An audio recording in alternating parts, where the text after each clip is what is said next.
शुरुआत आशा नाम की एक लड़की को दिखाने से होती है, जो अपनी कहानी बता रही थी कि 5 साल पहले आने वाला सुनामी बहुत खतरनाक था। पूरा शहर पानी में डूब गया, करोड़ों लोगों की जान चली गई। लोगों ने खुद को और अपनी फैमिलीज को बचाने की बहुत कोशिश की, लेकिन नाकामयाब रहे। चंद गिने चुने लोग ऐसे थे जो उस वक्त ऊंची ऊंची बिल्डिंग्स की छतों पर चले गए, जिस वजह से उन लोगों की जान बच पाई। उन्हीं लोगों में आशा भी शामिल थी। वो काफी उदास है, थकी हुई भी है, लेकिन फिर भी हिम्मत करके वो उठ खड़ी हुई। पिछले 5 सालों से आशा एक तबाह हुई बिल्डिंग में रह रही है, जो सुनामी में डूबे हुए शहर के बीचों बीच थी। बिल्डिंग में उसके अलावा और कोई भी नहीं रहता। बिल्डिंग की छत पर आती है। उसने बारिश का पानी जमा करके रखा हुआ था, जिसे उबालकर वो अपने लिए कॉफी बनाती है और वहीं पर छुपाया हुआ एक रेडियो वो बाहर निकालती है और गाने सुनने लगती है, जिससे उसे काफी अच्छा महसूस होता है। इसके बाद हम पूरे शहर का बिगड़ा हुआ हाल देखते हैं। सारी बिल्डिंग्स हर जगह बंजर हैं। अब इन हालात में आशा के लिए सबसे बड़ा मसला पानी का था, क्योंकि अगर यहाँ पर बारिश ना हो तो पीने के पानी के लिए काफी मसला होता है। इसलिए आशा छत पर रखे हुए सामान के ऊपर जो जमा हुआ पानी पड़ा होता है,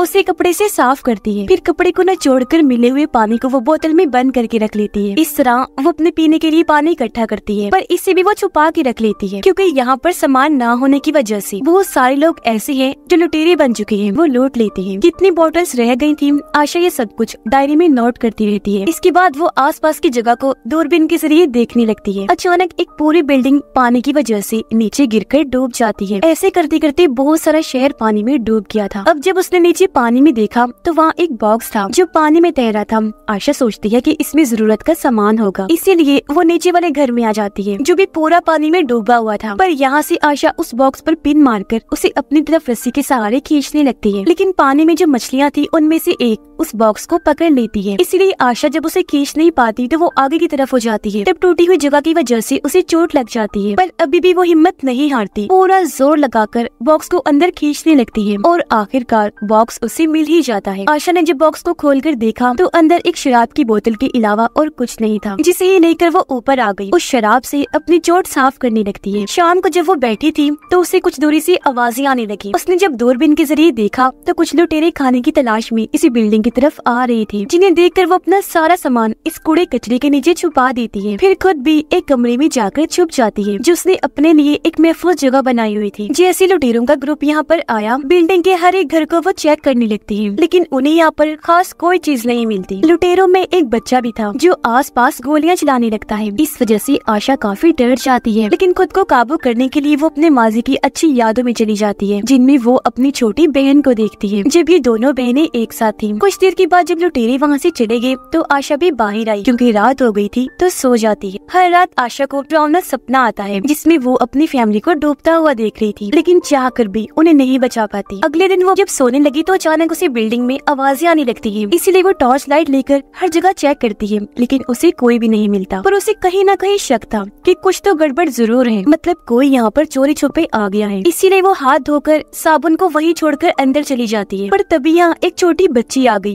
जो उस साबुन को उठा लेती है। तभी यहाँ पर आशा भी आ गई, जिसने उस बच्ची को देख लिया था। इससे पहले वो बच्ची को पकड़ती, वो ही आशा को मारकर यहाँ से भाग गई, एक दूसरी जगह पर जाकर छुप जाती है। अगली सुबह आशा उस बच्ची को ढूंढने के लिए निकल गई। उसने देखा कि वो बच्ची दूसरे कमरे में सोफे पर सोई हुई है। आशा बस उसे देखती है, कुछ करती नहीं, ताकि उसकी नींद न खराब हो, और अपना खाना बनाने के लिए चली जाती है। कुछ देर के बाद हमने देखा कि उस बच्ची ने आशा के कमरे में से बहुत सारा सामान चोरी किया हुआ है, जिनमें से उस बच्ची को आशा और उसकी छोटी बहन की तस्वीरें भी मिलती हैं। बच्ची अभी उन तस्वीरों को देख ही रही थी कि तभी आशा यहाँ पर फिर से आ गई। आशा उससे वो तस्वीरें तो खींच लेती है, लेकिन बच्ची खुद यहाँ से भाग जाती है। आशा को कुछ समझ नहीं आ रही थी कि आखिर अब मैं इस बच्ची का क्या करूँ, लेकिन फिलहाल के लिए वो इस बात को अपने दिमाग से निकाल देती है।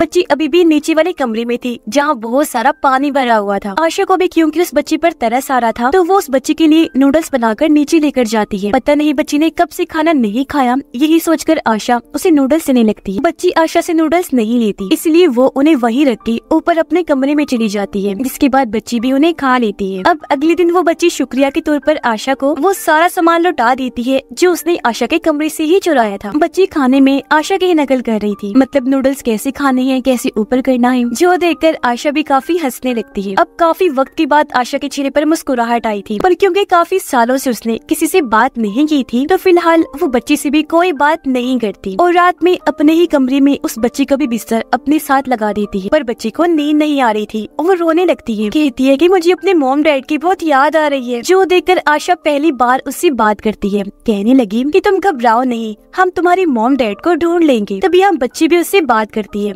कहती है कि मेरा नाम हाई है। जिसके बाद अगली सुबह आशा और हाई दोनों छत पर चली जाती है। खेलते खेलते बच्ची दरवाजे की लॉक पर लगी टेप पट्टी को हटा देती है, जिससे देखते ही देखते दरवाजा बंद होकर पूरा लॉक्ड हो गया, जिसका मतलब था कि ये दोनों छत पर ही फंस गई है। जो देखकर आशा काफी परेशान होने लगती है। असल में इस दरवाजे का लॉक खराब था, इसलिए आशा ने लॉक पर टेप पट्टी लगाई हुई थी, लेकिन पट्टी के हटने से लॉक लगा और ये दोनों यहाँ छत पर ही फंस गई थी। अब आशा को परेशान देखकर हाई एक तार लेती है और उसकी मदद से दरवाजे को खोल देती है। आशा भी काफी चौंक गई, काफी खुश हो जाती है, मगर साथ में उसे समझाती भी है कि देखो यहाँ की हर एक चीज का मैंने सेटअप बनाया हुआ है, इसीलिए बिना पूछे किसी भी चीज को हाथ नहीं लगाना, ठीक है ना। और हाँ, यहाँ पर शोर भी बिल्कुल मत मचाना, वरना यहाँ पर लुटेरे आ जाएंगे। यहाँ पर हाई आशा को कहती है कि हमें यहाँ से निकलना चाहिए, आखिर हम कब तक यहाँ पर रहेंगे, यहाँ रहना किसी खतरे से खाली नहीं है। लेकिन इसके लिए वो साफ साफ मना कर देती है। कुछ देर के बाद आशा ने नोटिस किया कि जो खानदानी नेकलेस मैंने पहना हुआ था वो मेरे गले से गायब है, तो वो काफी परेशान हो गई, हर जगह उसे ढूंढने लगती है। उसे ये लगने लगता है कि वो जरूर हाई ने ही चुराया है। इसलिए जब इस बारे में आशा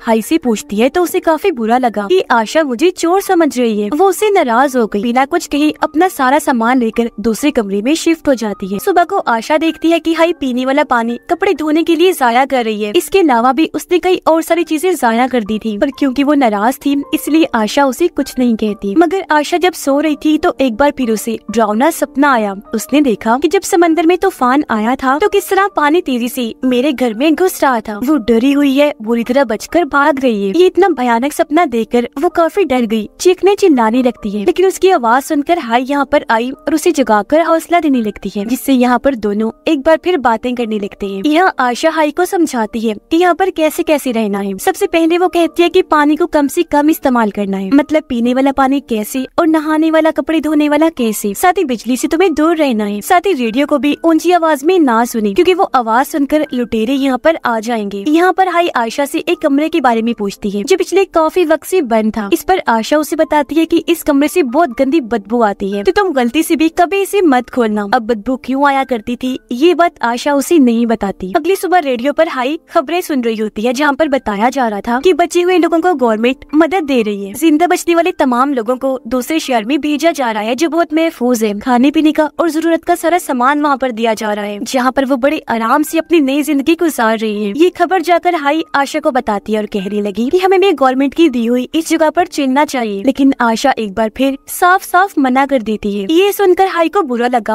और वो आशा को डरपोक कहने लगती है कि तुम हालात का मुकाबला क्यों नहीं कर सकती, क्यों तुमने सोचा हुआ है कि तुम हमेशा यहीं पर पड़ी रहोगी। लेकिन जब आशा ने फिर से मना कर दिया तो हाई अकेले ही वहाँ पर जाने का फैसला करती है और अब वो प्लास्टिक की बोतल्स को आपस में जोड़कर उस जगह पर जाने के लिए अपने लिए कश्ती तैयार करने लगती है। जो देखकर आशा उसे समझाती है कि देखो, इस बिल्डिंग से बाहर निकलना खतरे से भरा हुआ है, क्योंकि पानी में शार्क्स और भी खतरनाक किस्म की मछलियाँ हैं। साथ ही वो जगह भी बहुत दूर है जहाँ पर तुम जाना चाह रही हो। वहाँ पहुँचते पहुँचते खाने पीने जरूरत का सामान खत्म हो सकता है, पानी में हम रास्ते भी भूल सकते हैं। ये सुनकर हाई उसे एक फ्लेयर गन दिखाते हुए कहती है कि देखो, ये मेरे पास है, इसके जरिए मैं अपनी हिफाजत कर सकती हूँ। फ्लेयर गन देकर आशा काफी घबरा गई। वो हाई से गन को छीनते हुए कहती है कि गलती से भी इसे चला मत देना, वरना इसकी आवाज सुनकर लुटेरे यहाँ पर आ सकते हैं। अब क्योंकि आशा ने हाई के साथ काफी सख्ती से बर्ताव किया था, तो कुछ देर के बाद वो उसे माफी मांगते हुए प्यार से समझाती है कि देखो, मेरी बात सुनो, आज से पहले कई बार मैंने यहाँ से निकलने की कोशिश की है, लेकिन कभी भी मैं कामयाब नहीं हो पाई। ये बात बताते बताते उसे फिर से पास्ट का एक वक्त याद आने लगता है जब वो फैसला कर चुकी थी कि मैं अपने घर को छोड़ दूंगी, क्योंकि उसके मॉम डैड घर में लाई गई चीज सबसे पहले उसकी छोटी बहन को दिया करती थी, जिस बात की वजह से उसे बहुत गुस्सा आया करता था और वो अपनी बहन से जलती थी। यही वजह है कि उसका ताल्लुक अपने मॉम डैड के साथ भी बिल्कुल अच्छा नहीं था। अपने माँ बाप का ऐसा सलूक देखकर वो काफी तंग आ गई थी। हमेशा उसकी छोटी बहन को ही अहमियत दी जाती। इस बात को लेकर अक्सर उसका अपने मॉम डैड से झगड़ा हो जाया करता था, तो आज वो घर छोड़कर निकल जाती है। मगर तब आशा की बहन ने उसे जाने से रोक लिया था। प्रेजेंट टाइम में आशा देखती है कि उसका वो नेकलेस वहाँ पर गिरा हुआ है जो टूटकर गले से गिर गया था, यानी कि इसमें हाई की कोई गलती नहीं थी, उसने नेकलेस नहीं चुराया था। जिस बात से आशा को काफी शर्मिंदगी हुई और वो हाई से माफी मांगती है।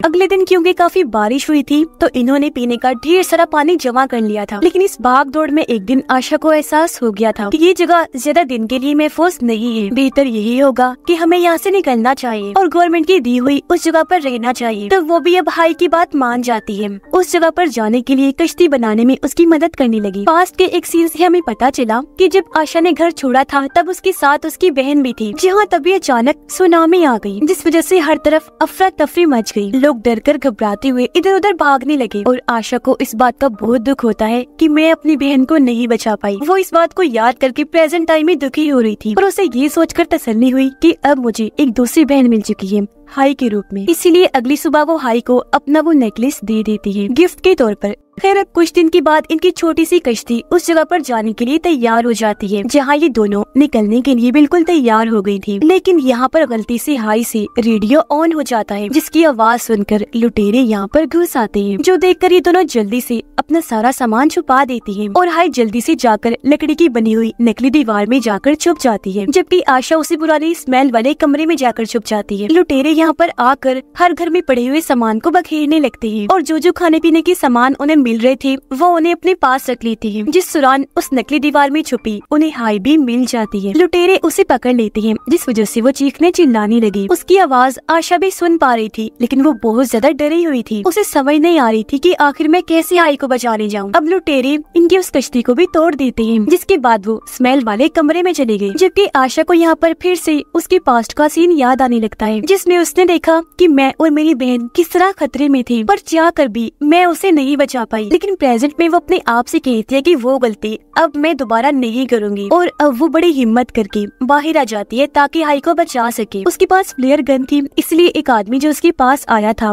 वो उसे मार देती है। फिर वहाँ से भागकर दूसरे घर में आ गई, जहाँ वो लुटेरों को फंसाने के लिए एक ट्रैप जाल बिछाती है और वहाँ पर रेडियो ऑन कर देती है। आवाज सुनकर 2-3 लुटेरे अंदर आए, तब मौका देकर आशा उन पर हमला कर देती है, उनसे लड़ने लगी और इन सब आदमियों को मार देती है। अब लुटेरों के हेड ने हाई को पकड़ लिया था, तो अब वो आशा को ढूंढने के लिए अपने और आदमियों को भेजता है, जिस वजह से आशा एक बार फिर उस स्मेल वाले कमरे में छुपने के लिए चली जाती है। यहाँ पता चला कि उस कमरे में स्मेल क्यों थी। दरअसल यहाँ पर बहुत सारी लाशें पड़ी हुई थी जो गल सड़ गई थी और बदबू उन्हीं में से आ रही थी। पर 2 दिन लाशों को सामने आशा नहीं रखा था, क्योंकि ये उसका प्लान था। पहले वो लाशों की मदद से लुटेरे को डराती है, जिसके बाद खुद सामने आकर उसे जान से मार डालती है। उसे खत्म करने के बाद आशा उसका चाकू छीन लेती है और उसके बचे हुए साथियों को भी मार डालती है। और अब वो पहुंच जाती है लुटेरों के हेड के पास, जो दरअसल एक शिप था, जहाँ हेड के साथ भी आशा की काफी लड़ाई होती है, जिस दौरान ये तीनों ही गलती से पानी में गिर जाती है। अब इससे पहले शार्क यहाँ पर आती, आशा जल्दी से हाई को लेकर एक जगह पर जाकर छुप जाती है। और अब जब लुटेरा पानी में था तो यहाँ पर एक बड़ी सी शार्क आ गई, जो एक ही झटके में लुटेरे का काम तमाम कर देती है, जिंदा ही खा गई। जिसके बाद दोनों जल्दी से लुटेरों के शिप पर चढ़ गए, जिससे आखिरकार दोनों की जान बच जाती है। ये शिप काफी अच्छी थी, यहाँ पर खाने पीने और किसी चीज की तंगी नहीं थी। जबकि आशा इस रात पहली बार डरावने सपने के बगैर सो पाती है। सुबह जब दोनों उठी तो उनके चेहरों पर मुस्कुराहट थी, क्योंकि अब उन्हें अपनी एक नई जिंदगी दिखाई दे रही थी। दोनों एक जगह पर खड़ी होकर उम्मीद भरी नजरों से आगे देखने लगती है। और इसी के साथ ही ये कहानी भी इधर ही खत्म हो जाती है।